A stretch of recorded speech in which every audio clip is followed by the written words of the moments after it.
অনুরাগের ছোঁয়া ধারাবাহিকের আজকের এই এপিসোডে তোমরা দেখতে পাবে যে শেষ পর্যন্ত দীপা এক কথায় বেহুশ হয়ে গেল। চারদিকে ঘুরতে ঘুরতে কোনো কিছুই বুঝতে পারছে না যে আসলেই সূর্যের সাথে এমন হচ্ছে কেন।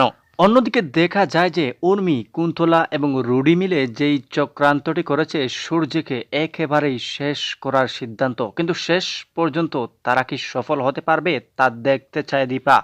অন্যদিকে দেখা যায় যে সোনাকে এক কথায় তারা নিয়ে লুকোচুরি করছে, কিন্তু দীপা তা শেষ পর্যন্ত ধরে ফেলেছে উর্মিকে। অন্যদিকে দেখা যায় যে সূর্যকে রুডি, কুন্তলা এবং উর্মি মিলে যে একেবারেই শেষ করার ইচ্ছা তা কিন্তু দীপা ঠিক ঠারে ঠারে বুঝ পাচ্ছে। তবে যে দেখা যায় যে সূর্যকে তার প্রাণে বাঁচাতেই হবে, দীপা সেই চেষ্টাটাই চালিয়ে যাচ্ছে। তবে কি সফল হতে পারবে এই খুনিদের হাত থেকে সূর্য? তা দেখতে হলে চোখ রাখতে হবে আগামী পর্বে।